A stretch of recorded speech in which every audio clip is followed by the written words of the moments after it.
good afternoon, good evening, whichever applies to you. Welcome to the Being Your Own CEO Success Circle. This morning we're going to be talking about engagement. But before we start our discussion, I like to give everybody an opportunity to introduce themselves. So, who was here first? I don't know whether it was Vivek or David. Go ahead, David. You can Say just choose one. We'll be happy either way. Yeah, right. At least I will be. Um, Hi, I'm Dave Flannery. I'm with Affordable Websites for Small Businesses here in Rock Falls, Illinois, where it is a beautiful sunny day and it's probably going to reach around 70 degrees. I'm about ready to open my window up and enjoy it, but since there's noise outside, I'll keep it closed until we're done. And right now we are streaming very well on YouTube and on the website. Right on. We have nobody in chat as Nobody there yet. nope. Okay. Back to you, LowellAnn. Thank you. Well, I've always been trying to alternate male and female, but I think in this case I will go for Vivek. You were next. Namaste. My name is Vivekanand. I am proud to share my belief with Steve Jobs and Leonardo da Vinci, who said, "Simplicity is the ultimate in sophistication." I aim to bring time-tested wisdom and happiness together into your business and life by unifying, simplifying, and amplifying simple technology and tools. Wake Technology is my company. Together, let us wake up our potential. I am in England, UK, United Kingdom. The weather has been really good today. It's been really sunny. It might well be the hottest day of the year so far. It is outside, it is 26 degrees centigrade. That is 80 degrees Fahrenheit. And it's quite sunny.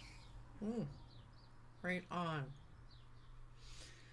So, just by way of introduction, further introduction, Vivek has been my partner in creating the Of Course and the website for courses, which we've been doing some major shifts and changes due to the support that we're receiving from Fred and Alana, who is not here as yet. so it's been a real experience, a really worthwhile experience from my perspective. Yeah. So thank you for that, Vivek. So Fred. Welcome. Yes, namaste to everybody. It's Fred Jones, the creator of Our Future Leaders, where we assist young people to gain communication and leadership skills so they can become the leaders that the changing world needs. I'm no longer on the boat after almost 7 months on my friend's boat. I've moved to another friend's place who offered me a use for a short while, their downstairs suite, which is so wonderful, so much more room than being on a boat. I couldn't believe it. I said, wow, where have I been for 7 months? And I'm in Langford now, which is Jay's stomping ground. So that's an interesting exercise.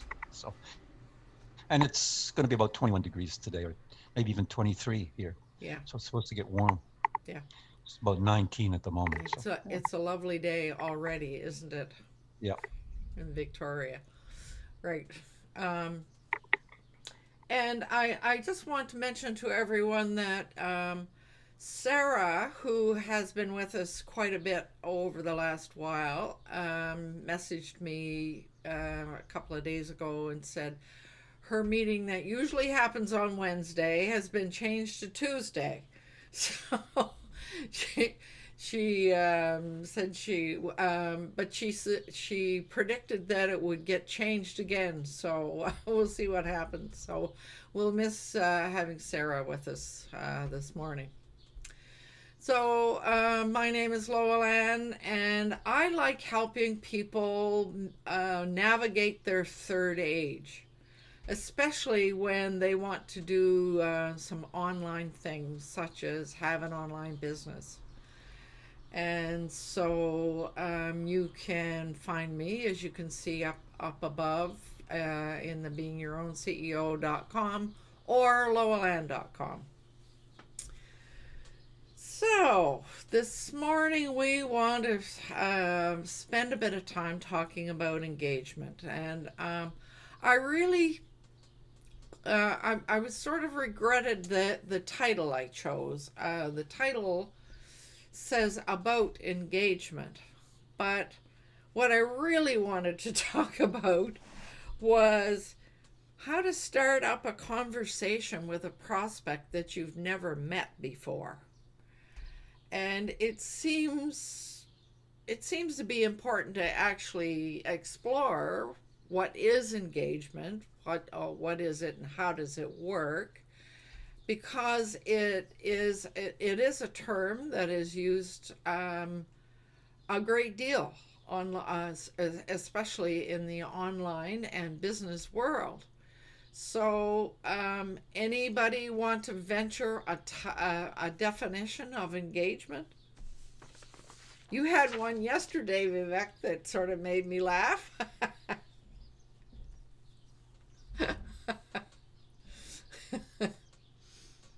Anybody want to venture a definition? Fred, go ahead. Hope I'm unmuted. I, many years ago, was helping people look for work when I was a recruiter. Mm-hmm. And this fella told a story that I've never forgotten.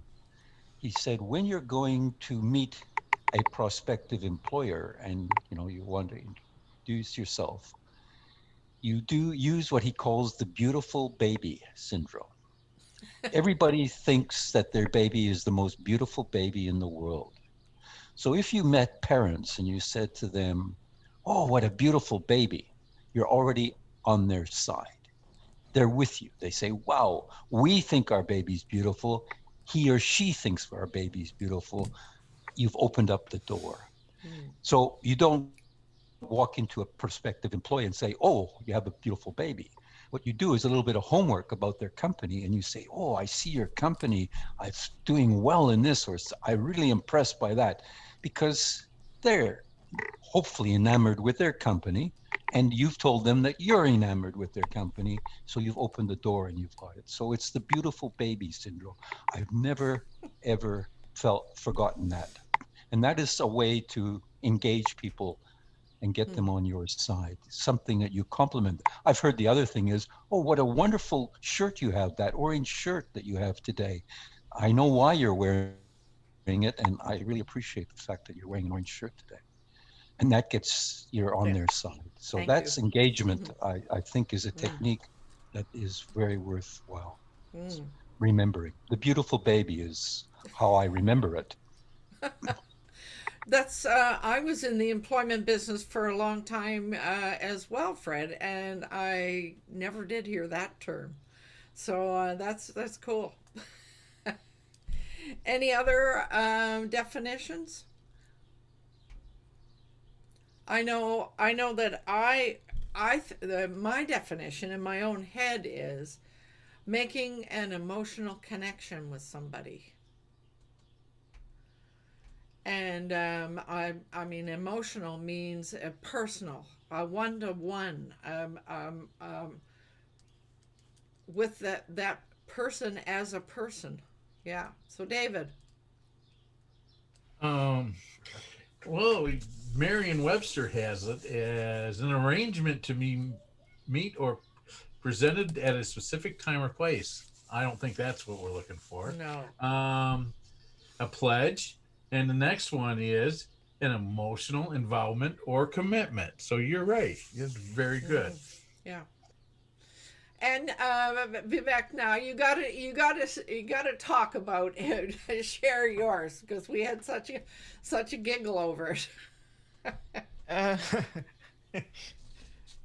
we were talking about the of course, and there we talk about engagement with the students or participants, and what happens if the students get engaged with someone else and then no longer continue with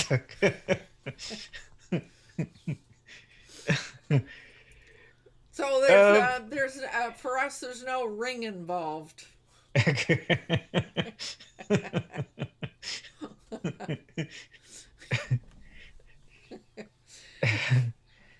So, oh, there's Alana. Before we go any further, we should let her introduce herself. Hey, Alana, you're just in time to introduce yourself. Hi, everybody. Alana here, coming to you from Ireland. It's 5 o'clock in the evening, 5:09 to be exact. My company's ALB Digital Marketing Solutions, where I write copy for small businesses to help increase sales and conversions. Aha, right on. Now, we've been talking about the definition of engagement, and I really liked the one that Fred used, the beautiful baby syndrome. But really, we're all solopreneurs, and we all are trying to connect up with people who might be prospective clients or whatever. And so really as I did my research about that, about the topic, it all came out as just nothing but part of your marketing plan. And I thought to myself, well, yeah, technically that's what it all is. But really, engagement is, as we've said from the definition, it's about making an emotional connection with somebody, a personal connection with somebody. So I guess the reason that this topic has come up for me is I get these messages every once in a while. Somebody will go to my website and choose to send me an email from within my website, and instead of trying to make a connection with me as a person, the very first thing that gets said is, well, I do something that's just like you, and you might want to just connect up with me so that you can blah, blah, blah, blah, blah. And I think to myself, where is the personal connection? Am I going to go and link up with somebody to do any kind of work with them, or do any kind of sharing of experience or whatever, without any kind of a personal connection first? I mean, to me, that's the worst thing that you can do. And it happens to me all the time. So that's that's the experience that made me start thinking about, all right, so what do we do? How do we do? And of course, some of us belong to WA, and I've thought a lot over the last few days, because I have a lot of time to think about things. But I've thought about the way I've been connecting with people on WA. Somebody will follow, and I'll send them a little message that says thanks for the follow or whatever. And then it doesn't go any further. Maybe that person will come back and say, well, that was nice, thank you for the message or whatever. And then nothing more happens. And I think to myself, it has to work better than that. So in my own mind, I've been thinking, all right, so what do I need to do? Yeah. So David, you have your hand waving. Yeah, I've got over 1,200 people that follow me, and I get no messages. I get nothing, and so I don't know what they're following me for. Yeah. Because I'm active in chat, and that's the only thing I'm really active in. I Yeah. don't write blogs. I don't do trainings. Yeah. So I mean, there's nothing else to follow me for. You just sit and Mm-hmm. look at my profile, which isn't that exciting. Right. Yeah. So it strikes me that there's some things that we could all do to make to have a better experience from there. I want to acknowledge Matthew. Nice to see you, Matthew. So how do you react to those follow messages that you get in WA?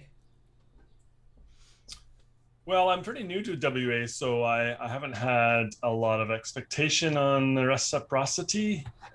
But I'd say that, I took David's cue, really. He told me early on that he likes to step into conversations when he has some expertise about any particular topic. So I don't voice myself in there so much like that. I just sort of encourage a lot and ask if I can help sometimes, and if if there's something that I can do to help someone with a quick. I try to make sure that it's not something that it's going to take me like more than 5 minutes to do, though, because you can get bogged down pretty fast, and I've already got a huge to-do list. So it's too early for me to know, really. I haven't had enough experience there. Okay. Who doesn't have a large to-do list? Is there anybody here that doesn't have a large to-do list? I don't think so. Oh, Jay, yeah. It's a not to-do list. Well, at least today I don't. I don't have any coaching sessions today. You're kidding. Huh. Wow. I'm just gonna run around with scissors all day. Live life on the edge. Oh dear, that's interesting. By the way, I need to finish early because I get this thing off my hand today.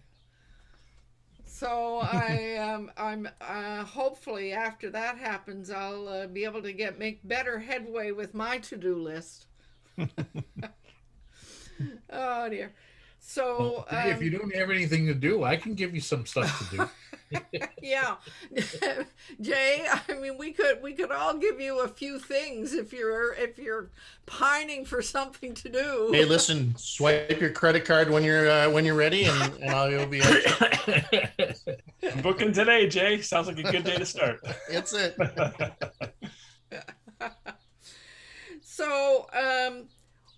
So getting back to an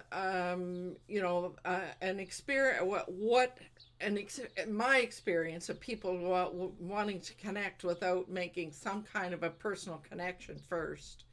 It's like maybe Jay, it might have been you that said somewhere along the way. Yeah, it's like going to a party and meeting somebody for the first time and then saying, "Do you want to buy something?" I really Steak don't. knives. Pardon? Steak knives. Yeah, yes. Jay's favorite example. Yeah. And if you buy today, you'll get a second set for free. So I thought it would, and Jay, you didn't hear this, but I was talking about how how I've been going to WA and noticing I link with people link with me, and maybe there's one little message that passes and then nothing more happens, and I get to think, well, what's the use of that?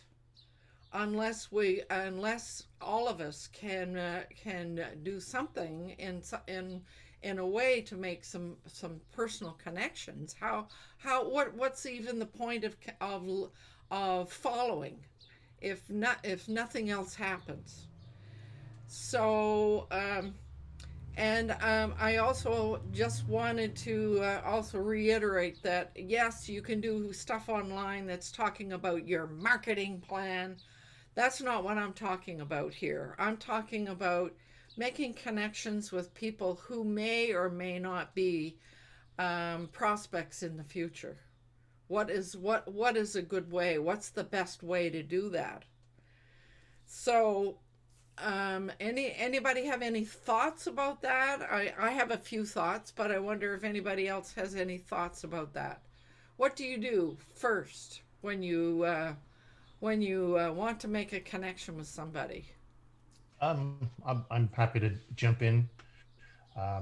So when it comes to when you're mentioning with WA how the connections usually stop after the greetings, and the way I see networking inside WA is very much like a large party where you might not strike conversations with everyone. It might be like, oh, hey, it's real warm out today, you know, and then you move on to the next person until you strike up some sort of conversation with someone. I really do see that inside of WA where, you know, a lot of people say, hey, welcome to WA or something, you know, where it's just a comment and there's not a lot of engagement beyond that. But there are exceptions to that on the rare occasion where, you know, a connection, you know, is created.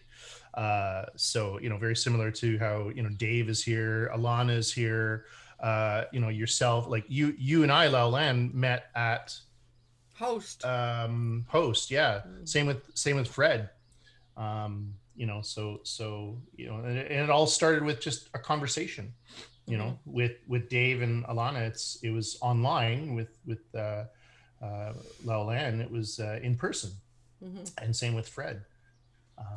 So, you know, it's all about just because, you know, we're like, everyone has different personalities. So no two personalities are going to be the same. So there's always going to be some sort of dynamic thing. And it's the way we carry ourselves in our conversation. But I think, you know, I'm a huge advocate of asking people questions so that it gives them the platform and the opportunity to talk.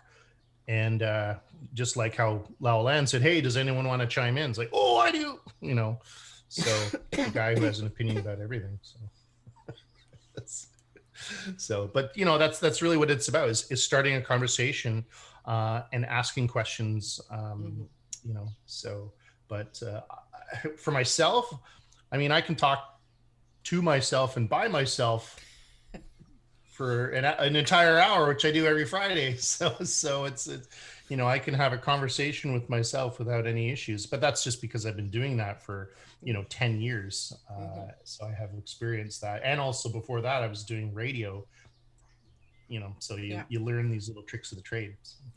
So Jay, but going back to WA, one of the things that I've noticed is that a lot of the people that follow, you know, go to your live sessions, a lot of those people connect with one another because they see each other on a regular basis. And then the greetings start to flow, and then there's you know, a question or maybe a little help out here and there and so forth. So that seems to be one of the factors. Is that it can? I mean, if you want to make a connection with somebody, it can't be just a one-time thing. Yeah, exactly. And I think, you know, with that, there's two elements to the live webinars that create those connections. Number one is consistency of time and date. And two is consistency of what I ask people. So for example, you know, after my you know, my walk-in, you know, hello everyone, happy Friday. I always ask, hey, what's going on in your part of the world, or where are you from? Let me know if you can hear me, you know, and before I even say it, people will tell me where they are and that they're 5 by 5. 5 by 5 means that they can hear me okay. We can hear me. So there's a contest to see who can get that in first. Like that, that's it. Right. But that's because it's consistency. You know, people are showing up at that same date time, and you know, we've done the Fridays at 5 for many moons now, and those people who come, each and every week, they see the consistency, and consistency really does rule in business. Consistency rules. Yeah. When writing content, creating content, consistency rules. Your site will always rank every single time when you write content consistently. So yeah. Well, now, so my research, I pulled the things out of a lot of marketing stuff, but I pulled the things out that seem to relate to making a personal connection. So one of them was asking a provocative question. So asking their opinion, or asking something that's of importance to them, not you. And another item was be relaxed. And again, I mean, what Jay is just mentioning, certainly it bears it out. There has to be a bit of fun, a bit of laughter. I mean, when we meet somebody as a new friend, often it's because we shared a laugh about something. Quite often, yeah. And so the conversation from our perspective needs to be about the person we're speaking to, but also being willing to share our own experience if that person wants to hear it, if they ask about it, if they want to hear it. We don't give it unless we have a sense that they want to hear it. And so that means, in a sort of a way, talking less. Now, there's no way that Jay, you could talk less in your situation, but using social media, or using your blog, or whatever, talking less and listening more seems to be and it's up to us to figure out how to do that, to talk less and listen more. Yeah. I think also asking questions, as I'd mentioned, and applying this to business. I think it's really important, regardless of what medium you use your platform, whether it be video content or email, for example. So for an email, when you're sending out an email, like an automated email, I always say, hey, how's it going? I ask them, a question, just like you would normally ask in a personal email that you would be sending, or in a business associate that you'd be sending. Hey, what's the weather like? And you reply when you have a moment. And I find, obviously people are not going to reply to that on, every time or every person. But I think just the sheer notion of opening the floor up to the other party or other parties gives them the opportunity, and just showing that is there, that really builds that trust with those people who end up becoming, customers or clients. Yeah, your recent webinar about doing your email campaigning, your example was very conversational and not formal. Very, very conversational. So using words and greetings and whatnot, that is it is personal. It is, and it's not formal, and it's not it's not intrusive either. So I think that's a good lesson to learn about, especially if we're connecting through social media or whatever. So I throw this question out. Vivek, I see you have your hand raised.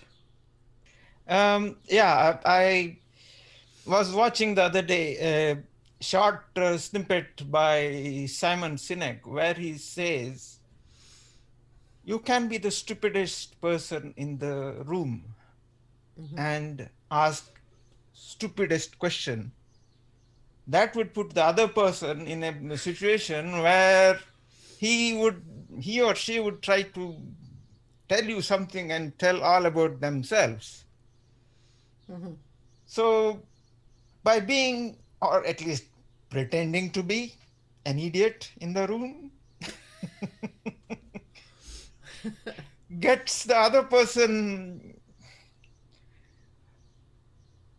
he gets the other person talking to you more than then you go on asking questions and you get the information you need. Yeah. But it still goes But back but to, it's not easy to do. no, it's not. Definitely not easy to do. Egos is a very hard thing to. Yeah.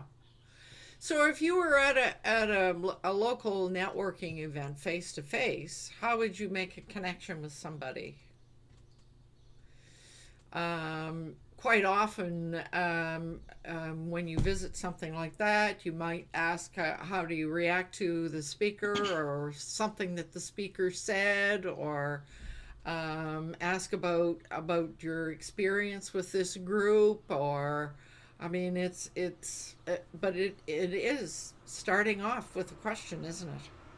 Yeah. Fred, David.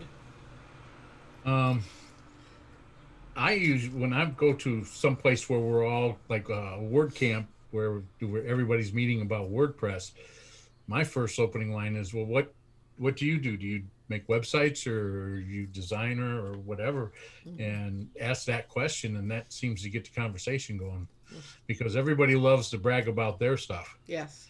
What do you Then do? the key is whether they're going to listen to you about your stuff that you want to brag about, but pretty much everybody does. So I've run into a few people when you ask them, you meet them at an event, you ask them, so what do you do? And they go on and on and on and on, and then they turn around and leave. oh, I've had that too. I've had that happen many times.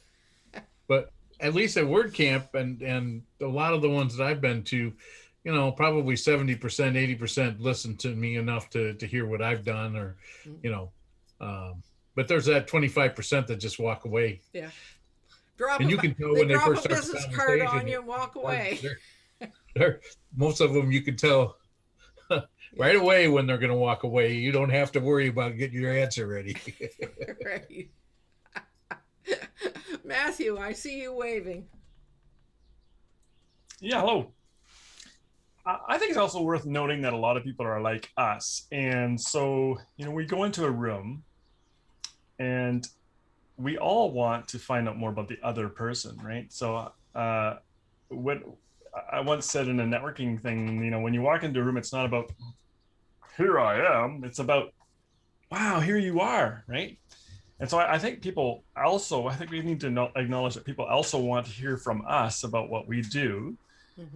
And so I think we need to, be the receiver and the giver, right? So in that sense, I think it's really useful to kind of think through what you want to say, which is cogent and quick, and it's fairly to the point. Not try to be so many things to people at once. Not don't be 5 things, be one thing. And then when you finish telling them a little bit about yourself, then ask them a question so that it's a conversation, right? Because obviously, if we're all just interested in hearing from each other, we're all going to be like, well, tell me more. So, I really advocate a give and take.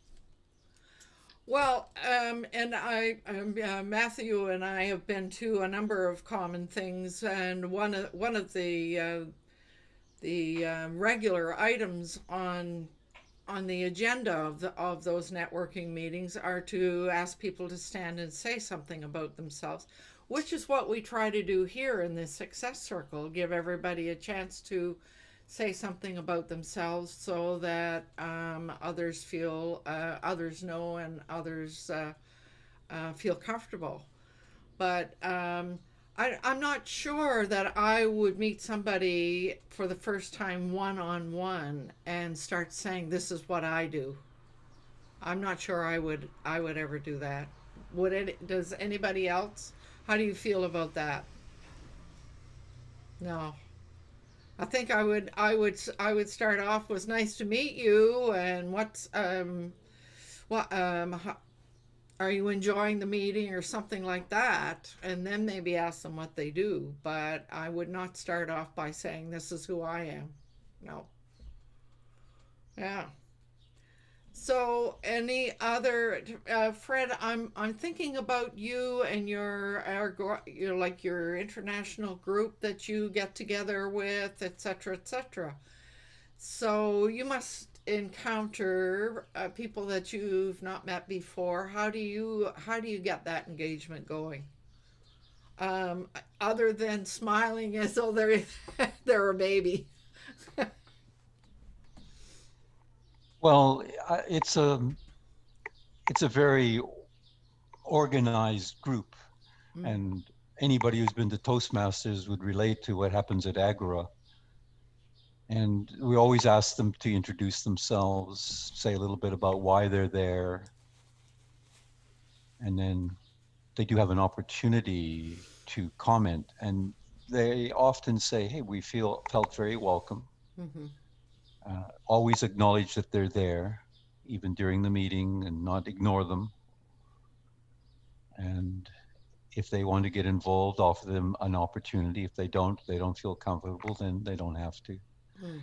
Especially the first time. Mhm. And often they will come back because they feel that, well, this is a place that I can get something out of, because that's why they came to the first. There's something in common. It's like when David said, you know, you go, those people have something in common. That's why you're there. Mm-hmm. Well, they came because they want to improve communication skills.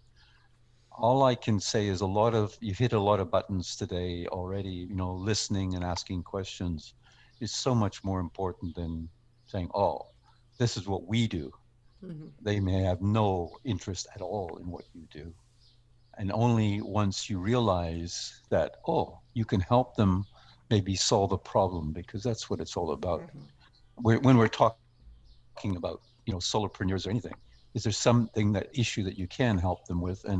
But until you know what their issues are, there's no use telling them that you're the smartest guy in the world, or the smartest person in a certain area, where they really aren't interested in outer space or something, and you're going to talk for hours about the outer space or whatever, or inner space, whatever it is.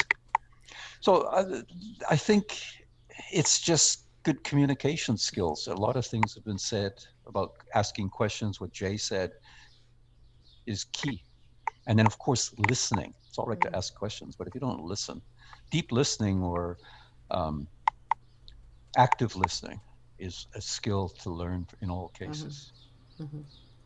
Yeah, none of this is new. No, But for some reason or other, especially in the online world, it feels like people don't observe it. So I'm going to throw this question out. So, given that situation that I outlined, this person found my website, went and wanted to leave me a message. So if you you found a website that you thought you had something in common with or whatever, how would you start out if you were sending a message? What would you say? How would you do that? Alana. Well, first I would respond to the information on the website that I enjoyed. Because I'd be looking to find some commonality, whether it's on a website, in the WA chat, or in the WA community, or any community for that matter. My first way of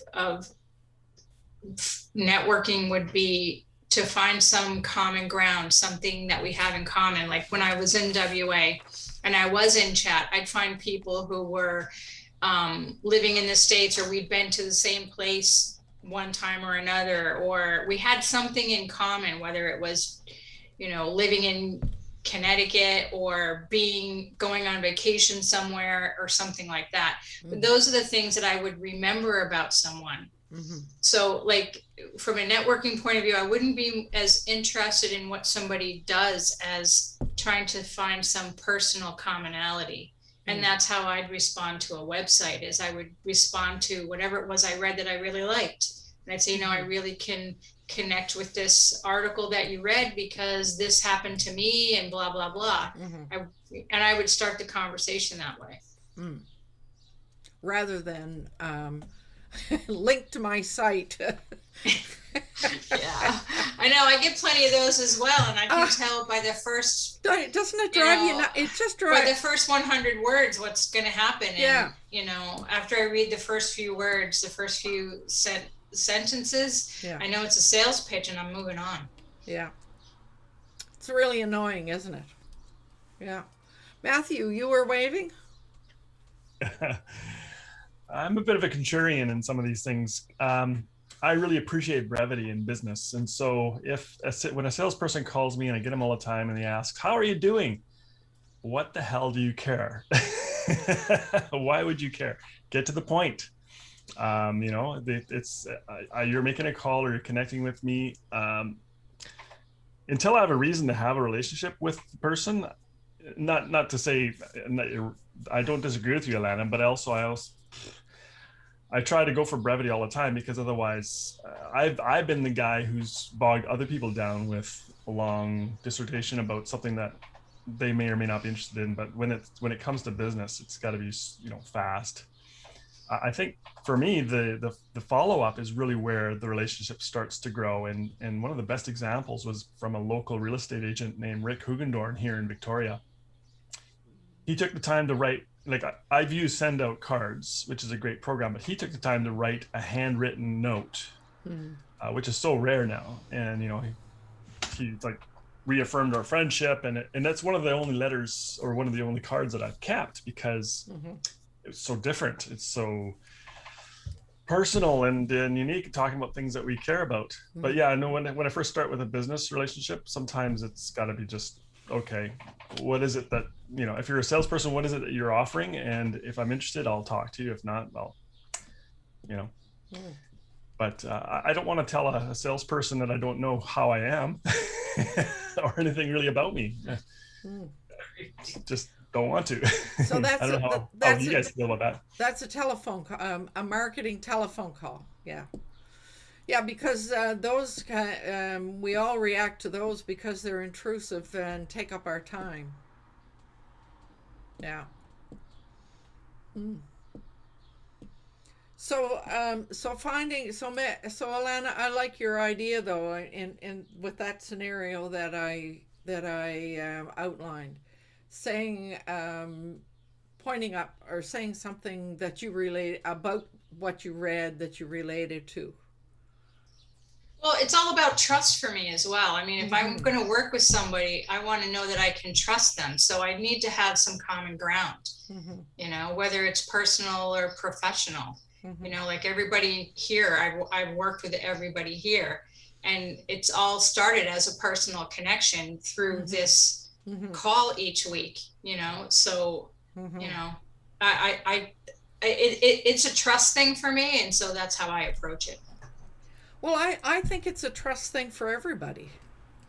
The trust, I think the first block of building the trust is, I mean, once you ask a question, you should care about the answer.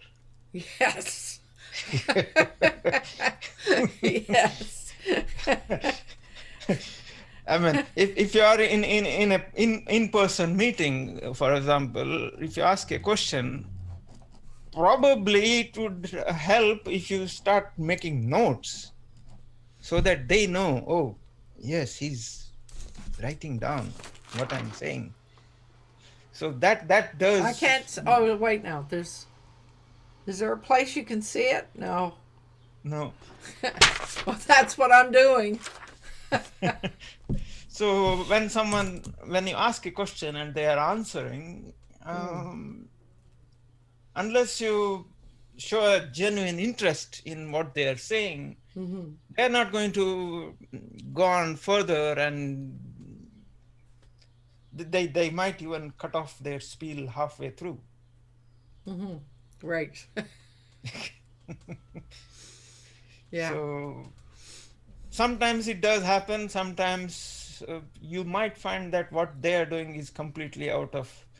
The other day I had a person who is dealing with foreign exchange, and I felt that that's not an area I ever wish to get into, in the sense that sounded like a bit of a shady.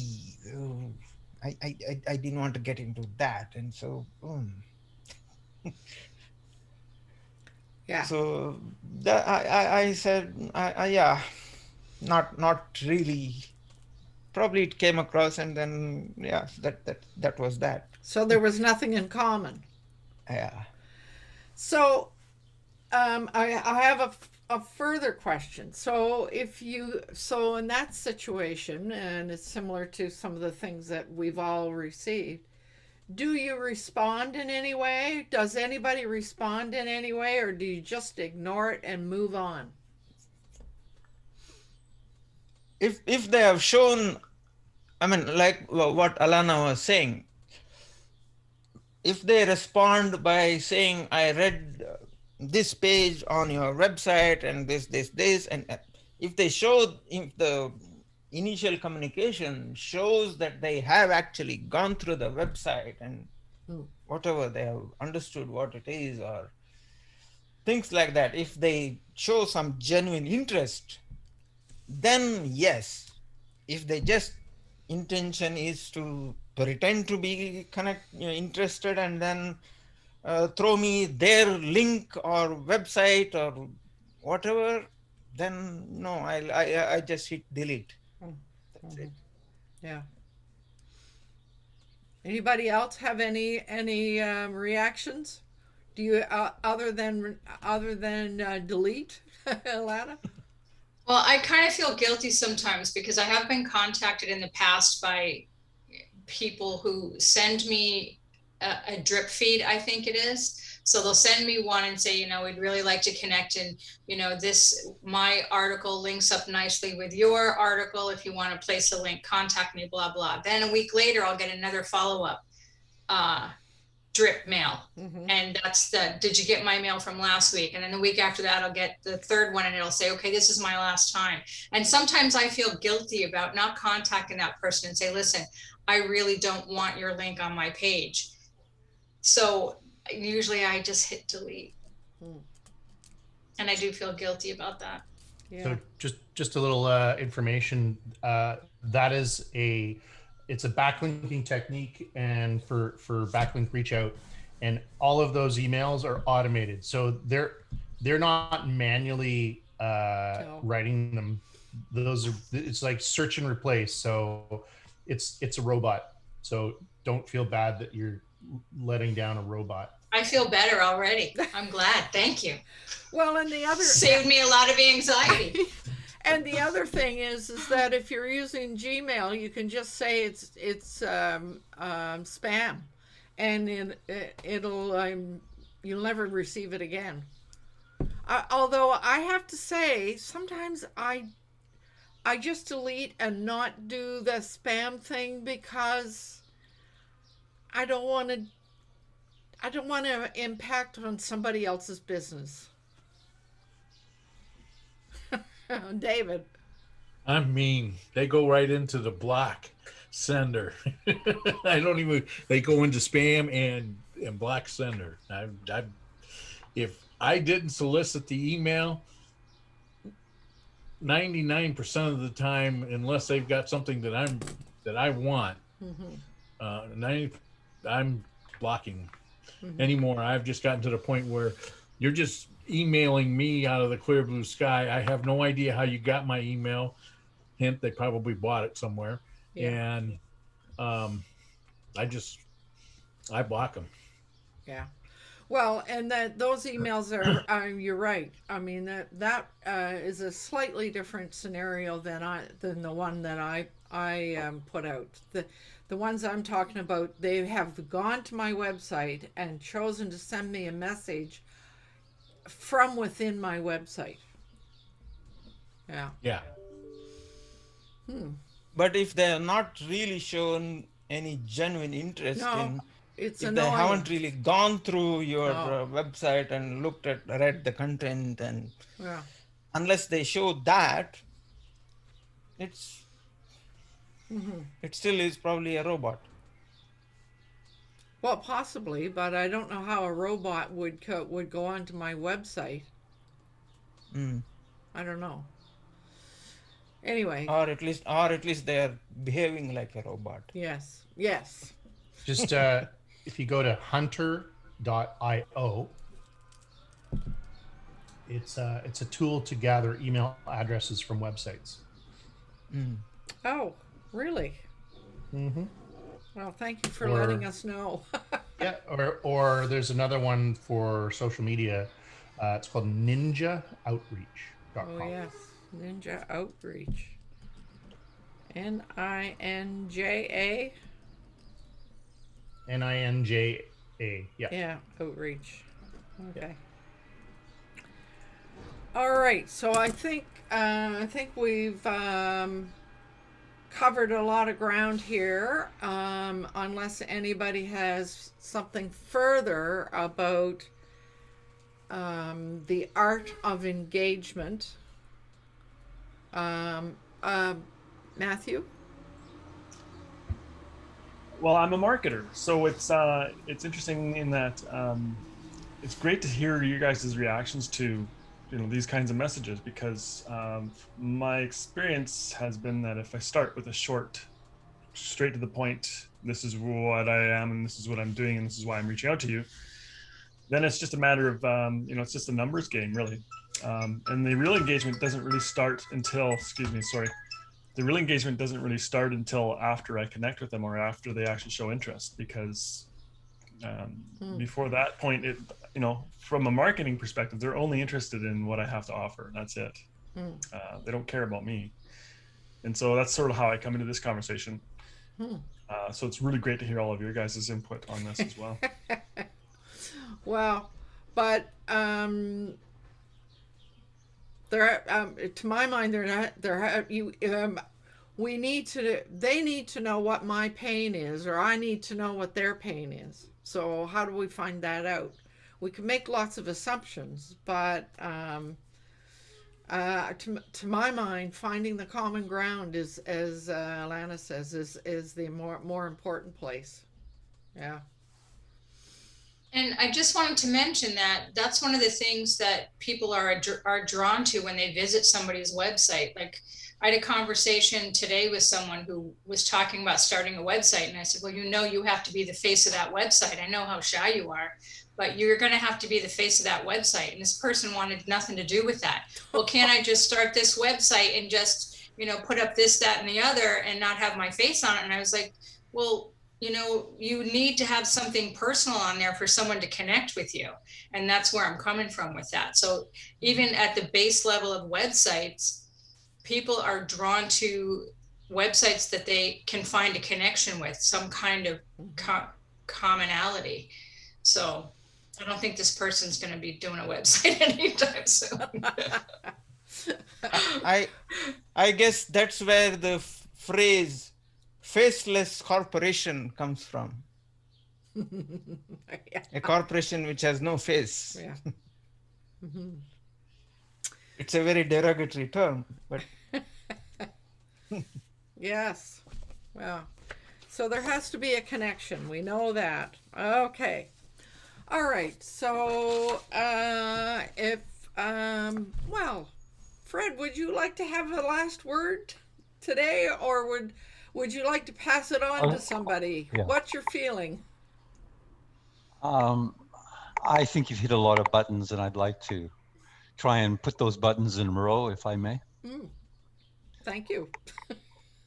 If we're talking to solopreneurs, which I think is one of the audiences we're talking to, what do you do? How do you engage people? Well, there's a lot of ways, but I think the first thing is you looking for, as Alana said, and you confirmed, is common ground. So you're looking for people who have something in common with you. And the only not the only way, but there's a lot of ways, but is to ask questions, which is what Jay said, and find out what is their pain, which is what you said. Where are their problems? Because you're looking for perhaps where you can help them. And if you can show them that you can assist them, and you build that trust, that they can trust you, that you're there to help them, not because I want your money. Once they trust you, they'll happily give your money, their money. But it's that whole process of finding people with common ground, ask the questions, listen properly. As Vivek said, if you don't listen, you're not going to, when you ask a question, you're not going to get anywhere. So that's the deep listening. And it's quite amazing. I do meet people. The lady I met the Sunday before last, who I think needs, of course, at one time, because, just by her telling me the issues she's having with her business and how in my opinion, and she seemed to agree, she has a lot of expertise, and putting it online on courses would really boost her business. But by listening, so there you are. That's the process. I say any solopreneur, quite simply, find common ground by asking questions, listening deeply, showing that maybe you can assist, you will get business. It's a whole process. But everything that was said today it's all communication. And it's not about you, it's about them. It's about your audience. Nothing to do with you at first, anyway. Only if you can assist them, then it's about you. But other than that, they're not interested. So that's a wonderful process. I enjoy it because I'm going to meet somebody tomorrow about house sitting, pet sitting, and I use that process to the best of my ability. What is it they need? How can I maybe help them? And if I can, I've got a gig. Right. If I don't have a gig. Right There on. you are. Works well, and it's very not easy to do because we always want to talk about ourselves. Right. Well, we have to polish up our curiosity bone. Yeah. All right. Thank you for the nice summary, the last word, Fred.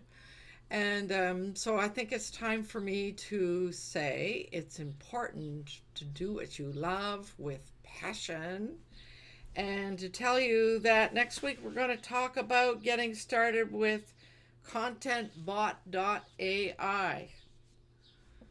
So that's next week's topic. And having said that, I'm going to say goodbye till next week and hit the outro button here.